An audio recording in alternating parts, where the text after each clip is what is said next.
नेकी ये नहीं कि तुम अपना मुंह मशरिक़ और मगरिब की तरफ फेरो, लेकिन असल नेकी उसकी है जो अल्लाह और यौम आखिरत और फरिश्तों और किताबों और नबियों पर ईमान लाए।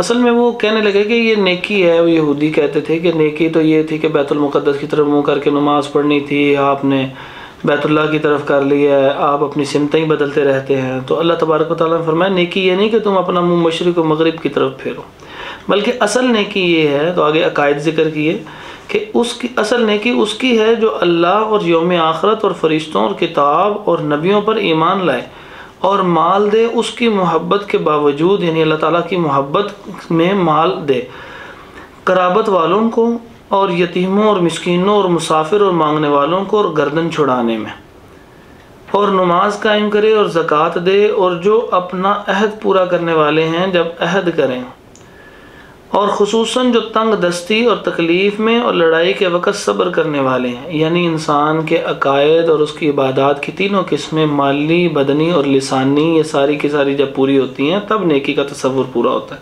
फरमाया यही लोग हैं जिन्होंने सच कहा और यही बचने वाले हैं। ए लोगों जो ईमान लाए हो, इस पर मकतूलों में तुम पर मकतूलों में बदला लेना लिख दिया गया है। यानी यहाँ से सज़ाओं का बयान शुरू हो रहा है कि ये जो कत्ल व गारत बहुत ज़्यादा होती थी, तो उस हवाले से दो किस्म की सज़ाएँ हैं। सबसे पहली सज़ा ये कि कत्ल के बदले में कत्ल किया जाएगा, और आगे बताया जा रहा है कि जिसने कत्ल किया है वो जो भी होगा उसी को उसके बदले में कत्ल किया जाएगा, उसके घर वालों को कुछ नहीं कहा जाएगा। और अगर वो कातिल जो है जिसने कत्ल किया है और उसके बदले में जो कत्ल किया जाएगा, इसको किसास कहते हैं और ये अल्लाह ताला ने फ़र्ज़ किया है, लेकिन उसके साथ एक ऑप्शन दे दी है कि अगर मकतूल के वरसा जो हैं वो उससे दियत लेना चाहें, यानी पैसे लेके उसको छोड़ना चाहें, तो ये उनके लिए जायज़ है। ये उन्होंने अपने अज़ीज़ को फ़रोख्त नहीं किया उसकी लाश को, बल्कि अल्लाह ताला ने इजाज़त दी हुई है। और फरमाया कि ये उस दियत जो तयशुदा दियत है, और तयशुदा दियत जो है वो बाद रिवायात में 100 ऊँट है, तो उसमें से कुछ कम भी लेना चाहें तो ये उनके लिए जायज़ है, लेकिन ये जो मकतूल के वरसा हैं उनकी इजाज़त से होगा। फरमाया कि ए लोगों जो ईमान लाए हो, तुम पर मकतूलों में बदला लेना लिख दिया गया है। आज़ाद कातिल के बदले वही आज़ाद कातिल, और ग़ुलाम कातिल के बदले वही ग़ुलाम, और कातिला औरत के बदले वही कातिला औरत कत्ल होगी। यानी पहले लोग जो हैं ख़ुद अमीर आदमी गलती करता था और अपने बदले अपने जुर्म की सज़ा दिलवाने के लिए अपने गरीब जो है वो मुजारे को, अपने ग़ुलाम को आगे कर दिया करता था। आजकल भी ये रविश आम है। लोग जो हैं वो गाड़ी चलाते हुए किसी बच्चे ने नीचे दे दिया तो वो अपने ड्राइवर को अंदर करवा देते हैं। तो जो सज़ा करेगा, जो करेगा सो भरेगा। ला तज़िरु वाज़िरतुन विज़रा उख़रा, कोई किसी का बोझ नहीं उठाएगा, यही इस्लाम का उसूल है। तो फरमाया फिर जिसे इसके भाई की तरफ से कुछ माफ़ कर दिया जाए, यानी यहाँ पे भाई कहा जा रहा है कि अख़ुवत का रिश्ता ख़त्म नहीं होता। अगर ये गुनाह कबीरा भी हो जाए तो इंसान काफिर नहीं होता और अख़ुवत का रिश्ता कायम रहता है। और अगर उसकी तरफ से कुछ माफ़ कर दिया जाए तो मारूफ तरीके से पीछा करना और अच्छे तरीके से इसके पास पहुँचा देना लाजिम है। यानी सवाल करने वाला भी जो अपनी दियत का अब सवाल कर रहा है, मकतूल के वरसा, वो भी अच्छे तरीके से सवाल करें, बहुत तलखी से सवाल ना करें, और अदा करने वाला भी उनको लारे ना लगाए और अब वो दियत अदा करे, वरना तो वो कत्ल के बदले कत्ल किया जाना था। ये तुम्हारे रब की तरफ से एक किस्म की आसानी है और एक मेहरबानी है। फिर जो इसके बाद ज़्यादती करे तो उसके लिए दर्दनाक अज़ाब है। और तुम बदला लेने में एक तरह, और तुम्हारे लिए बदला लेने में एक तरह की ज़िंदगी है। मतलब क्या कि अगर कातिल भाग जाता है कत्ल करके तो मकतूल के वरसा बाज़ औक़ात गुस्से में आकर, जो उनके लिए जायज़ नहीं है लेकिन फिर भी इंसानी फितरत के मुताबिक वो इतना गुस्सा हो जाता है कि फिर वो कातिल के कोई ना कोई रिश्तेदार को, माँ बहन बेटी भाई और इस किसी रिश्तेदार को कत्ल कर देता है उसके बदले में। इसलिए कहा कि अगर तुम कातिल को ही कत्ल करोगे, अदालत के ज़रिए ये फ़ैसला होगा, तो फिर बाकी लोगों की ज़िंदगी बच जाएगी। फरमाया तुम्हारे लिए बदला लेने में एक तरह की ज़िंदगी है, ए अकल वालों, ताकि तुम बच जाओ। फिर उसके बाद एक नया हुक्म दिया जा रहा है कि मौत के करीब पहुँचने वाले लोग जो हैं, ये जिनको मौत का अंदाज़ा हो जाए वो वसीयत कर ले। फरमाया तुम पर लिख दिया गया है जब तुम में से किसी को मौत आ पहुँचे, अगर उसने कोई खैर छोड़ी हो, यानी माल छोड़ा हो, अच्छे तरीके से वसीयत करना। माँ बाप और रिश्तेदारों के लिए मुत्तकी लोगों पर यह लाजिम है। फिर जो शख्स इसे बदल दे इसके बाद कि उसे सुन चुका, तो इस पर इसका गुनाह इन्हीं लोगों पर है। तो उसका गुनाह इन्हीं लोगों पर है जो उससे बदले। मतलब ये है कि पहले ये हुक्म था कि तुम अपने माँ बाप और रिश्तेदारों के लिए अपने माल जो छोड़ चुके हो उनकी वसीयत खुद करके जाओ कि वो माल कैसे तकसीम होना है। लेकिन उसके बाद अल्लाह रब्बुल इज़्ज़त ने हुक्म दे दिया कि अब जो है वसीयत के वो अहकामात हैं जैसे सूरत अन-निसा की आयत नंबर 11-12 के अंदर है, और इसी तरह सूरत अन-निसा की आयत नंबर 176 के अंदर भी 176 में भी जिक्र किए गए हैं, और रसूलुल्लाह सल्लल्लाहु अलैहि वसल्लम ने भी इसके बड़े अहकामात जिक्र किए हैं। फरमाया कि तुम अभी एक बाज़ उलमा के नज़दीक जो है वो अभी भी एक एतबार से माँ बाप के लिए वसीयत जायज़ है, लेकिन असलन ये है कि जो वारिस अल्लाह रब्बुल इज़्ज़त ने मुकर्रर कर दिया, नबी सल्लल्लाहु अलैहि वसल्लम ने फरमाया ला वसीयत अली वारिस, किसी वारिस के लिए कोई वसीयत नहीं है। तो गैर वारिस को एक तिहाई वसीयत की जा सकती है अगर वो जायज़ काम हो। अच्छा, अब जो माँ बाप के लिए आज भी वसीयत बाज़ उलमा कायल हैं, वो ये कहते हैं असलन में जो हदीस है कि कोई मुसलमान किसी काफिर का, जो काफिर जो है वो किसी मुसलमान का वारिस नहीं बन सकता, तो अगर किसी शख्स के वालिदैन में से कोई काफिर हो तो वो चूँकि उसका वारिस नहीं है तो लिहाजा वो अपने माल में से एक तिहाई तक अपने माँ बाप को कुछ न कुछ वसीयत कर सकता है, और दिलजोई के लिए अगर वो करना चाहे तो वो करे। अच्छा, फरमाया कि अगर वो वसीयत उसने की हुई या बाद में लोग जो हैं वो उसको बदल डालें, जैसे कोई बंदा अरबोंपति आदमी है, उसने अपनी एक तिहाई में से कुछ जो है यानी अरबों में उसकी जायदाद बनेगी और वो उसने किसी अल्लाह के रास्ते में किसी काम के लिए वक्फ़ कर दी और वसीयत कर दी थी, तो बाज़ लोग ऐसे होते हैं कि फिर उनकी वसीयत जारी नहीं करते और बाद में चुप करके बदल देते हैं। तो फरमाया फिर जो शख्स उसे बदल दे इसके बाद कि उसे सुन चुका हो तो उसका गुनाह इन्हीं लोगों पर है जो उससे बदलें। यकीनन अल्लाह सब कुछ सुनने वाला, सब कुछ जानने वाला है। फिर जो शख्स किसी वसीयत करने वाले से किसी किस्म की तरफदारी या गुनाह से डरे, बस इनके दरमियान इस्लाह कर दे तो इस पर कोई गुनाह नहीं। यकीनन अल्लाह बेहद बख्शने वाला, निहायत रहम वाला है। उसके बाद रमज़ानुल मुबारक से मुतअल्लिक़ कुछ अहकामात ज़िक्र किए जा रहे हैं। फरमाया ए लोगो जो ईमान लाए हो, तुम पर रोज़ा रखना लिख दिया गया है जैसे उन लोगों पर लिखा गया जो तुमसे पहले थे। यानी पहले लोगों पे भी रोज़ा फ़र्ज़ था, तुम पे भी फ़र्ज़ है। पहले मुसलमानों पे रोज़ा जो था वो इशा से लेके गुरूब आफ्ताब तक तकरीबन 23 घंटे का रोज़ा बनता था। उसके बाद आसानी कर दी गई और ये रोज़ा जो है सिर्फ दिन का रह गया, और गुरूब से फजर तक जो है वो रोज़े का वक़्त ख़त्म कर दिया गया और वो रोज़े से मिनहा कर दिया गया। फरमाया ताकि तुम बच जाओ, यानी गुनाहों से तुम बच जाओ, ये तुम्हारी प्रैक्टिस है। गिने हुए चंद दिनों में, ये रमज़ानुल मुबारक से पहले जो है यानी जिस वक़्त रमज़ान के रोज़े फ़र्ज़ हुए तो साथ ऑप्शन आ गई, साथ एक ऑफ़र आ गई कि अगर तुम में से कोई फ़िदिया देना चाहे तो फ़िदिया दे दे, पैसे देना चाहे अपने रोज़ों के बदले में गरीब को तो वो गरीब को खाना खिला के पैसे दे सकता है, चाहे तो वो रोज़ा रख ले।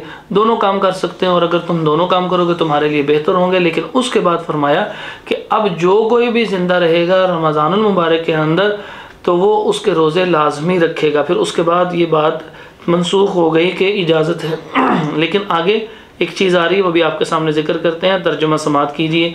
गिने हुए चंद दिनों में, यानी रमज़ान 30 या 29 दिनों का होगा, लगेगा ये ज़्यादा है लेकिन हकीकत में ये गिने हुए थोड़े से दिन हैं। फिर तुम में से जो कोई बीमार हो या किसी सफ़र पर हो तो दूसरे दिनों में गिनती पूरी करना है। यानी वो उस वक़्त रोज़ा छोड़ सकता है, रखना चाहे तो रख सकता है, लेकिन उसको ऑप्शन है कि वो छोड़ दे लेकिन बाद में उसको पूरा कर ले। और जो लोग इसकी ताकत रखते हों इन पर फ़िदिया एक मिस्कीन का खाना है। अब ये एक मिस्कीन का खाने से मुराद जो है वो एक वक़्त का अच्छी तरह पेट भर के खाना है। अब्दुल्ला बिन अब्बास रज़ी अल्लाह ताला अन्हु फरमाते हैं कि ये खाना निस्फ़ सा, एक सा तकरीबन जो है वो 2 किलो और 100 ग्राम के करीब होता है, और बाज़ उलमा ने तो इसको 2.5 किलो के करीब लिखा है। लेकिन अगर हम 2 किलो 100 ग्राम भी समझें तो इसका जो निस्फ़ होगा तो वो 1 किलो 50 ग्राम बनता है। यानी 1.25 किलो के करीब कोई चीज़ हो तो उसको सा कहा जाता है, यानी अच्छी तरह पेट भर के खाना होता है। जबकि अनस रज़ी अल्लाह ताला अन्हु जब वो शदीद बूढ़े हो गए, आखिरी उम्र को पहुँचे, तो आखिरी 1-2 सालों में जब उन्होंने अपने बुढ़ापे की शदीद मर्ज़ की वजह से कोई फ़िदिया दिया तो उन्होंने क्या करते थे कि वो गोश्त और रोटी खिला दिया करते थे। यानी इंसान को चाहिए कि वो कम से कम फ़िदिया तो निस्फ़ सा ऐसा बंदा अदा करेगा जो अब रोज़ा रखने से आजिज़ आ गया है, यानी इतना बूढ़ा हो गया है कि जो बिल्कुल भी रोज़ा रखने के काबिल नहीं रहा, या कोई ऐसा मरीज़ है कि जो अब उसकी सेहत की उम्मीद ख़त्म हो गई है, कोई कैंसर ज़दा है, किसी के पेट में पानी पड़ चुका है और वो रख नहीं सकता, कोई दिल की इतनी शदीद आर्ज़े में मुब्तला है कि वो बिल्कुल भी नहीं रख सकता, तो फिर वो उसकी तरह से फ़िदिया देंगे देंगे और फ़िदिया निस्फ सा के करीब है, जिसकी वजाहत मैंने कर दी है हज़रत अब्दुल्लाह बिन अब्बास रज़ी अल्लाह ताला अन्हु के फरमान के मुताबिक। और अगर वो खाना खिलाना चाहे, जो असल है वो खाना खिलाए, और वो खाना क्या है, वो तो अपने गोश्त और रोटी खिलाया करते थे, अपनी हैसियत के मुताबिक ज़रूर अच्छा खाना खिलाना चाहिए, लेकिन कम अज़ कम निस्फ सा ज़रूर दे। फिर जो शख्स खुशी से नेकी करे तो वो उसके लिए बेहतर है, और ये कि तुम रोज़ा रखो तुम्हारे लिए बेहतर है अगर तुम जानते हो। रमज़ान का महीना वो है जिसमें कुरान उतारा गया है, जो लोगों के लिए सरासर हिदायत है, और हिदायत की और हक़ बातिल में फ़र्क करने की वाज़ेह दलीलें हैं। तो तुम में से जो इस महीने में हाज़िर हो वो इसका रोज़ा रखे। यानी अब रोज़े रखने फ़र्ज़ कर दिए गए, बाद में ऑप्शन ख़त्म हो गई, सिर्फ बीमार के लिए फ़िदिया देने की ऑप्शन बाकी है। और जो बीमार हो या किसी सफ़र पर, तो दूसरे दिनों में गिनती पूरी कर ले। यानी रमज़ान में अगर वो रोज़े नहीं भी रख सका तो वो बाद में रोज़े रख के इस गिनती को पूरा करे कि जितने उसके रोज़े छूटे हैं उनको पूरा करना ज़रूरी है। अल्लाह तुम्हारे साथ आसानी का इरादा रखता है और तुम्हारे साथ तंगी का इरादा नहीं रखता, ताकि तुम गिनती पूरी करो और ताकि तुम अल्लाह की बड़ाई बयान करो। यहाँ पे ये ईद के दिन के मतलब कहा जा रहा है कि जब रोज़े ख़त्म हो जाएं तो अल्लाह की बड़ाई बयान करो, जो तकबीरात कही जाती हैं इस पर जो इसने तुम्हें हिदायत दी, और ताकि तुम शुक्र अदा करो। आगे दुआ के मुतालिक बताया जा रहा है कि बाज़ लोग कहते थे कि अल्लाह ताला सिर्फ़ और सिर्फ जो है वो किसी बहुत नेक आदमी की दुआ सुनता है, हमारी दुआ नहीं सुनता। फरमाया, और जब मेरे बंदे तुझसे मेरे बारे में सवाल करें तो बेशक मैं करीब हूँ, मैं पुकारने वाले की दुआ कबूल करता हूँ जब वो मुझे पुकारता है। यानी जब भी अल्लाह ताला को दिन रात के किसी वक्त में कोई बंदा भी पुकारता है, खा वो नेक हो बुरा हो, जब वो अल्लाह को पुकार लेता है, तौबा करता है, तो अल्लाह ताला उसकी तौबा को कबूल फरमाते हैं। तो लाजिम है कि वो मेरी बात माने और मुझ पर ईमान लाएँ, ताकि वो हिदायत पाएँ। तुम्हारे लिए रोज़े की रात अपनी औरतों से सोहबत करना हलाल कर दिया गया। ये उस वक़्त है कि जिस वक़्त वो जो 23 घंटे का रोज़ा था दिन और रात का, उसको ख़त्म करके सिर्फ दिन और दिन के रोज़े के ऊपर लाजिम कर दिया गया, और रातें जो हैं वो रोज़े से मुस्तस्ना कर दी गई। तो जब रातें रोज़े से मुस्तस्ना कर दी गई तो खा भी सकते हैं, और जो निकाह के बाद औरतों से, अपनी बीवियों से सोहबत है वो भी की जा सकती है। और मैं तुम्हारे लिए रोज़े की रात अपनी औरतों से सोहबत करना हलाल कर दिया गया, वह तुम्हारे लिए लिबास है और तुम उनके लिए लिबास हो। अब बड़ा देखें खूबसूरत और बाहया लफ्ज़ ज़िक्र किया जा रहा है लिबास का। तो इससे मालूम ये होता है कि इंसान को मजलिस के मुताबिक अल्फाज का बेहतरीन इस्तेमाल करना चाहिए। अगर इंसान में बेतकल्लफ़ी भी हो तब भी कोई ऐसा फजूल लफ्ज़ नहीं बोलना चाहिए जो उसकी शान के ख़िलाफ़ है। अल्लाह ने जान लिया कि बेशक तुम अपनी जानों में ख़यानत करते थे, तो उसने तुम पर मेहरबानी फरमाई और तुम्हें माफ़ कर दिया। तो अब इनसे मुबाशरत करो, यानी तुम कर सकते हो, और तलब करो जो अल्लाह ने तुम्हारे लिए लिखा है, और खाओ और पियो यहाँ तक कि तुम्हारे लिए स्याह धागे से सफ़ेद धागा फजर का खूब ज़ाहिर हो जाए। मतलब ये कि जिस वक्त रात होती है, अंधेरा होता है, तो एक छोटी सी हल्की सी रोशनी आती है और रात के आखिर के अंदर, और वो एक चंद लम्हे बाद गायब हो जाती है। इसको काला धागा कहा गया है, स्याह धागा।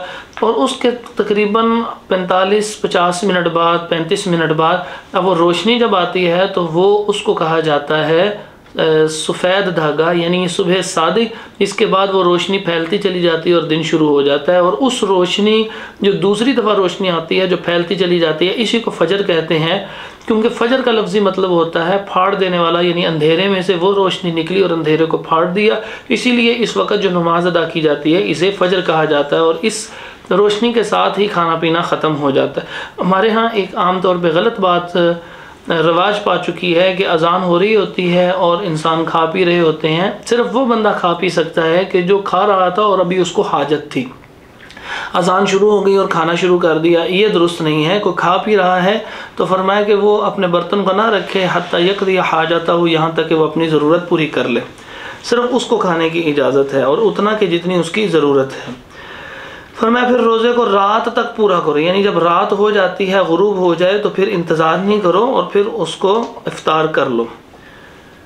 और उनसे मुबाशरत मत करो जबकि तुम मस्जिदों में मोतकिफ़ हो, यानी जिस वक्त तुम एतकाफ़ करते हो रमज़ानुल मुबारक के आखिरी रातों के अंदर, तो तुमने उन रातों के अंदर भी, चूँकि पहले रातों में इजाज़त दे दी गई, रोज़ा नहीं था, तो अब फरमाया कि जब तुम मस्जिद में मोतकिफ़ हो तो फिर उस वक़्त तुम अपनी बीवियों के करीब नहीं जाओगे।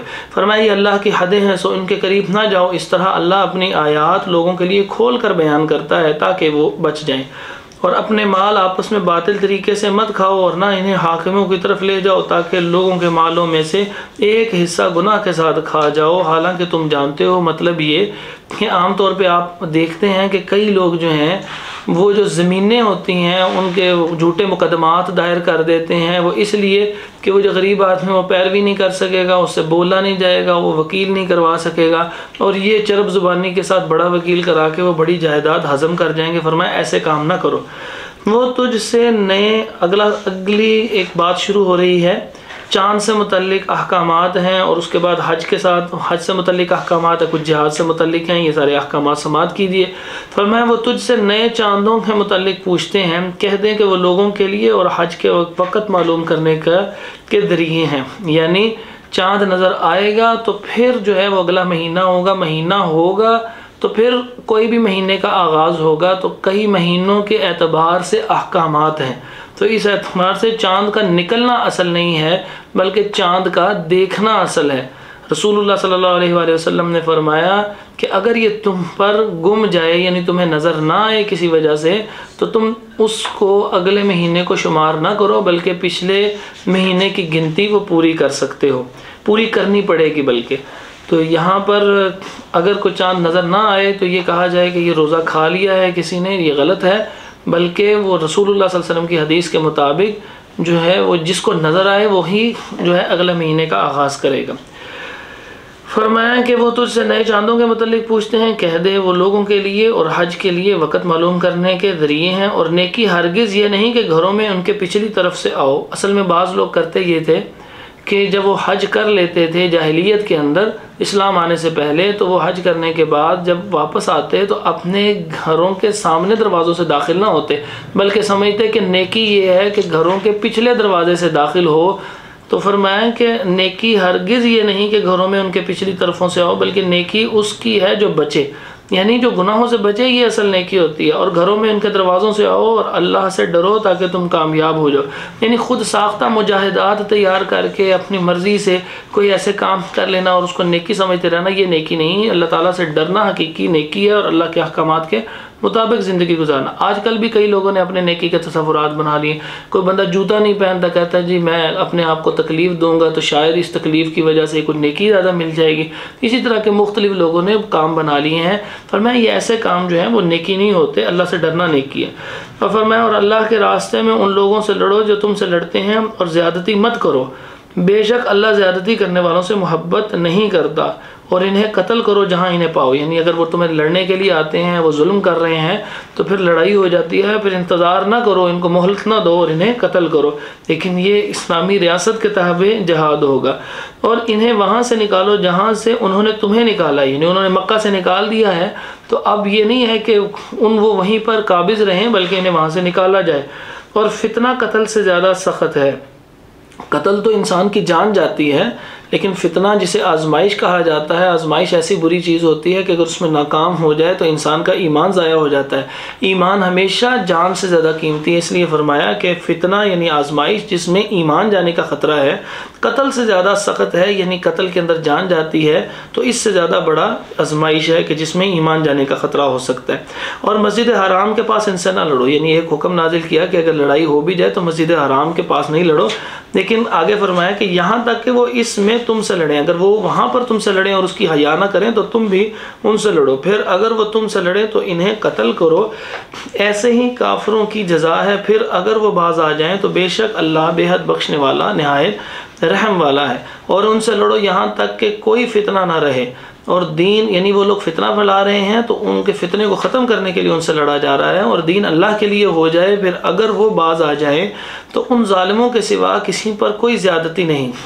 हुर्मत वाला महीना हुर्मत वाले महीने के बदले है, यानी अल्लाह तबारक व तआला ने सूरत तौबा की आयत नंबर 36 में जिक्र किया था कि जब से अल्लाह ताला ने ज़मीन व आसमान बनाए हैं 4 महीने हुर्मत वाले हैं। एक रजब का महीना है, एक दुल्कादा का है, दुल्हज्जा, और एक मुहर्रम। ये 4 महीने हैं जिसके अंदर कतन लड़ाई की इजाज़त नहीं है। लेकिन अगर कोई लड़ता है तो फिर तुम्हें लड़ना पड़ेगा। ये नहीं है कि तुम तो हुर्मत वाले महीने का एहतराम करते रहो और वो तुम्हें कत्ल करते रहें, ऐसा नहीं। फरमाया कि हुर्मत वाला महीना हुर्मत वाले महीने के बदले है और सब हुर्मतें एक दूसरे का बदला हैं, यानी वो करेंगे एहतराम तो तुमने करना है, वरना बदले में तुम अगर वो नहीं एहतराम करते तो तुम बदले में सिर्फ एहतराम नहीं करोगे बल्कि उनके साथ लड़ोगे। बस जो तुम पर ज्यादती करे सो तुम उस पर ज्यादती करो, उसकी मिसल जो उसने तुम पर ज्यादती की है, यानी तुमने भी यही काम करना है, इससे ज़्यादा तुम्हें इजाज़त नहीं है। और अल्लाह से डरो और जान लो कि बेशक अल्लाह डरने वालों के साथ है, और अल्लाह के रास्ते में खर्च करो और अपने हाथों को हलाकत की तरफ मत डालो और नेकी करो, बेशक अल्लाह नेकी करने वालों से मोहब्बत करता है। यानी अपने हालतों को हलाकत की तरफ मत डालो से मुराद ये है कि जिहाद के रास्ते में ख़र्च करो और इसको बुरा ना समझो, क्योंकि जब तुम जिहाद के लिए ख़र्च करोगे, ताकतवर होगे, तो फिर काफिर तुमसे डरेंगे और अल्लाह की मदद तो इंशाअल्लाह आएगी ही। और हज और उम्रा, उसके बाद हज और उम्रे के अहकाम जिक्र किए जा रहे हैं। और हज और उम्रा अल्लाह के लिए पूरा करो, यानी लोगों को दिखलाने के लिए पूरा नहीं करना। फिर अगर तुम रोक दिए जाओ, यानी तुम्हें हराम बांध के मिकात से चले हो, लेकिन रास्ते के अंदर कोई लड़ाई हो गई है, कोई और मामला शुरू हो गया है, तो कुर्बानी में से जो मुयस्सर हो करो और अपने सरों को ना मूंडो। यानी जो कुर्बानी तुम साथ लेके जा रहे हो, हज किरान के अंदर कुर्बानी साथ लेके जाई जाती है, हज तमत्तो के अंदर कुर्बानी साथ नहीं लेके जाते। वहाँ पर एहराम जो है जो पहना होता है वो उम्रा करने के बाद खोल लिया जाता है, और उसके बाद जो है वो हज के अय्याम जब शुरू होते हैं तो फिर वो फौरी तौर पे हराम बांध के मिना से हज किया जाता है, तो इसको हज तमत्तो कहते हैं। और अगर एक ही हराम बांध के घर से निकले, उम्रा करने के बाद भी हराम न खोला और फिर उसने हज कर लिया, इसको हज किरान कहते हैं। ये दोनों हज की किस्मों में चूँकि उम्रा और हज इकट्ठा एक सफ़र में किया जाता है, तो इस शुक्राने के तौर पे कि अल्लाह ताला ने इसी एक सफ़र में दोनों की इजाज़त दे दी, तो इसके अंदर कुर्बानी की जाती है। लेकिन हज इफ़राद, यानी कोई बंदा जिसने कभी ज़िंदगी में पहले उम्रा किया था, वो अब दोबारा हज करने के लिए आना चाहता है और सिर्फ हज करता है, इसको हज इफ़राद कहते हैं। इसमें चूँकि एक सफ़र में एक ही काम है, लिहाजा हज इफ़राद में कुर्बानी ना की जाए तो कोई हरज नहीं है, यानी उसमें कुर्बानी नहीं है। तो यहाँ पर फरमाया कि अगर कुर्बानी में जो मुयस्सर है वो करो, अगर वो साथ लेके आए, यानी हज की पहली दो किस्में हैं। और अपने सरों को ना मूंडो, यानी बाल नहीं कटिंग कराओगे हत्ता कि कुर्बानी अपने हलाल होने की जगह पर पहुंच जाए, यानी जब वो वक़्त आए तो फिर करना। फिर तुम में से जो बीमार हो या उसे इसके सर में कोई तकलीफ़ हो, असल में एक सहाबी रज़ी अल्लाह ताला अन्हु, उनके सर के अंदर कोई तकलीफ़ और परेशानी थी, यानी वो जो सर के अंदर बाज़-औक़ात आज़माइश के तौर पर जुएँ पड़ जाती हैं, तो वो कैफियत थी। तो रसूलुल्लाह सल्लल्लाहु अलैहि वसल्लम ने जब उनको देखा तो आप अलैहिस्सलातु वस्सलाम ने इजाज़त दे दी कि आप सर मुंडवा दीजिए, क्योंकि आपके सर की ये तकलीफ़ आपको तकलीफ़ दे रही है, इसके अंदर जो ये जुएँ हैं। तो अब पहले तो इजाज़त नहीं थी कि सर मुंडवाना है, लेकिन उनको इजाज़त दे दी। तो यहाँ पे फरमाया कि फिर तुम में से जो बीमार हो या उसे इसके सर में कोई तकलीफ़ हो, तो रोज़े या सदक़े या कुर्बानी में से कोई एक फ़िदिया करे, यानी तीनों में से कोई एक चीज़ काम करना पड़ेगा। जैसे अल्लाह ने तुम्हें सहूलत दी तो उसके बदले में तुम्हें भी ये काम करना पड़ेगा। फिर जब तुम अमन में हो जाओ तो तुम में से जो उम्रा से हज तक फ़ायदा उठाए, ये वही जो मैंने आपके सामने जिक्र किया, एक ही सफ़र के अंदर दो काम जो कर रहे हैं, तो कुर्बानी में से जो मुयस्सर हो करे। यानी अगर कोई गरीब आदमी है, वो कुर्बानी भी उसके पास नहीं है, लेकिन वो उम्रा और हज एक ही सफ़र में करना चाहता है। फिर जो ना पाए तो 3 दिन के रोज़े हज के दौरान, यानी अय्यामुत तशरीक के अंदर, आम तौर पे अय्यामुत तशरीक खाने पीने के अय्याम हैं, उसके अंदर यानी बड़ी ईद जिसको हम लोग कहते हैं ईद उल अज़हा, इसके अगले जो अय्याम हैं 11, 12 और 13, 3 जो अय्याम है उसमें रोज़ा रखना किसी भी बंदे के लिए जायज़ नहीं, सिवाय उस बंदे के जो हज करने गया हुआ है और उसके पास कुर्बानी नहीं थी, तो वो 3 दिन यहाँ पे रोज़े रखेगा, सिर्फ इस बंदे के लिए इजाज़त है।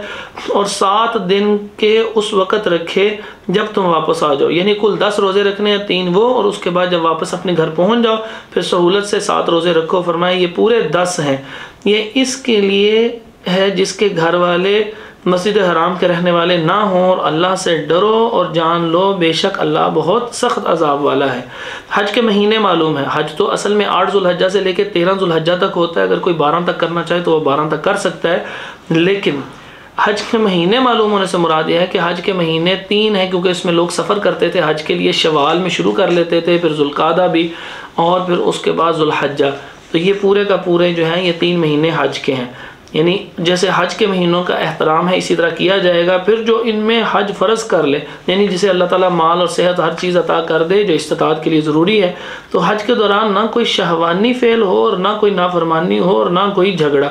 यानी जब हज शुरू हो जाए 8 ज़ुल्हिज्जा से, तो उस वक़्त कुर्बत नाजायज़ हो जाएगी।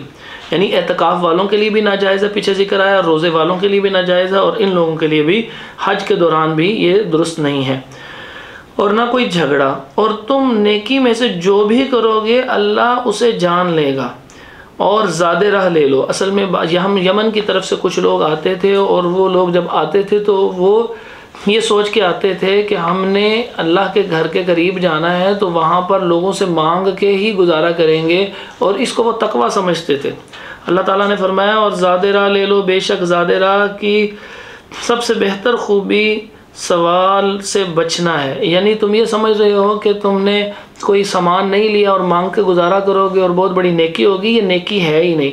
असल नेकी ये है कि तुम घर से सामान ले लो और सवाल से बचो। सवाल से बचना नेकी होता है, ऐसे ही लोगों से मांगना ये जायज़ नहीं है। फरमाया और मुझसे डरो ए अकल वालो, तुम पर कोई गुनाह नहीं कि अपने रब का कोई फ़ज़ल तलाश करो। फिर जब तुम अरफात से वापस आओ, यानी अपने रब का फ़ज़ल तलाश करो, मतलब ये कि जो हज के अय्याम के दौरान कारोबार किया जा सकता है। कोई उसको ताना ना दे कि कारोबार क्यों कर रहे हो, तुम तो हज करने आए हो। कई इबादत ऐसी हैं जिनके अंदर कारोबार साथ साथ किया जा सकता है। रोज़ा रख के कारोबार किया जा सकता है, हज के दौरान कारोबार किया जा सकता है, सिर्फ नमाज के दौरान जो है वो कारोबार नहीं होगा। फरमाया कि फिर जब तुम अरफात से वापस आओ तो मशअर हराम, ये मुज़दलिफ़ा है, अरफात से वापसी के ऊपर जो एक इलाका आता है उसके अंदर एक पहाड़ी सी है, उसको मशअर हराम कहते हैं, कि पास अल्लाह को याद करो और उसको उस तरह याद करो जैसे इसने तुम्हें हिदायत दी थी। और बेशक बिलाशुबा इससे पहले तुम यकीनन गुमराहों में से थे। फिर इस जगह से वापस आओ जहाँ से सब लोग वापस आएँ और अल्लाह से बख्शिश मांगो, बेशक अल्लाह बेहद बख्शने वाला नहायत रहम वाला। यानी तुम्हारे लिए कोई अलग प्रोटोकॉल नहीं है, तुम सबको इसी तरह हज करना पड़ेगा। फिर जब तुम अपने हज के अहकाम पूरे कर लो तो अल्लाह को याद करो, अपने बाप दादा को तुम्हारे याद करने की तरह। यानी ये लोग जब हज कर लेते तो फिर बैठते और अपने बाप दादाओं के किस्से लेके बैठते। फरमाया तो इनके किस्सों को छोड़ो और अल्लाह को याद करो, बल्कि इससे बढ़कर याद करना। यानी वो तो इंसान थे, उनको क्या तुमने याद करना, अल्लाह को उससे बढ़कर याद करो। फिर लोगों में से कोई तो वो है जो कहता है ए हमारे रब हमें दुनिया में दे दे और आखिरत में इसका कोई हिस्सा नहीं। यानी जो सिर्फ दुनिया मांगता है आखिरत में कोई हिस्सा नहीं। और इनमें से कोई वो है जो कहता है ए हमारे रब हमने दुनिया में भलाई और आखिरत में भी भलाई दे, यानी दोनों चीज़ें तलब कर रहा है, और हमें आग के अजाब से बचा। फरमाया ये वो लोग हैं जिनके लिए इसमें से एक हिस्सा है जो उन्होंने कमाया, और अल्लाह बहुत जल्द हिसाब लेने वाला है। और अल्लाह को गिने हुए दिनों में याद करो। फिर जो 2 दिनों में जल्द चला जाए, यानी 12 ज़ुल्हिज्जा तक ख़त्म कर दे अपना हज, तो इस पर कोई गुनाह नहीं।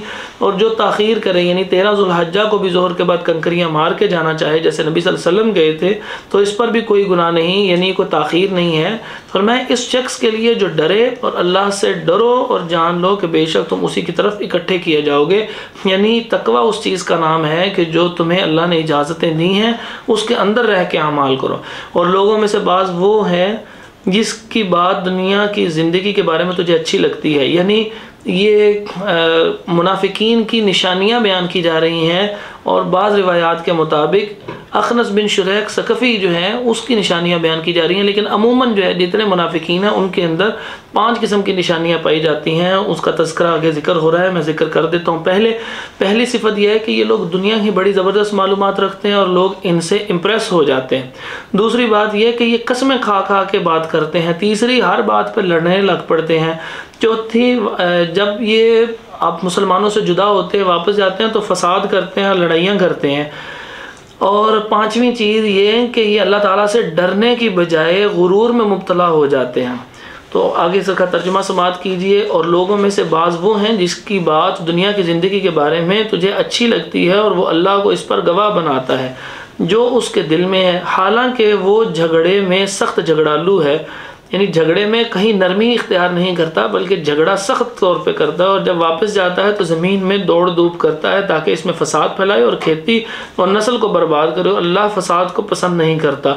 और जब इससे कहा जाए अल्लाह से डर तो उसकी इज़्ज़त उसे गुनाह में पकड़े रखती है, सो उसे जहन्नम ही काफ़ी है, यकीनन वो बुरा ठिकाना है। और लोगों में से बाज़ वो हैं, अब नेक लोगों का तज़किरा है, और लोगों में से बाज़ वो हैं जो अल्लाह की रज़ामंदी तलाश करने के लिए अपनी जान बेच देता है, और अल्लाह बंदों पर बेहद नरमी करने वाला है। ऐ लोगों जो ईमान लाए हो, इस्लाम में पूरे के पूरे दाखिल हो जाओ और शैतान के कदमों के पीछे मत चलो, यानी कुछ मान लिया कुछ छोड़ दिया ना किया करो। यकीनन वो तुम्हारा खुला दुश्मन है। फिर अगर उसके बाद फिसल जाओ कि तुम्हारे पास वाज़ेह दलीलें आ चुकी हैं, तो जान लो कि बेशक अल्लाह सब पर गालिब कमाल हिकमत वाला है।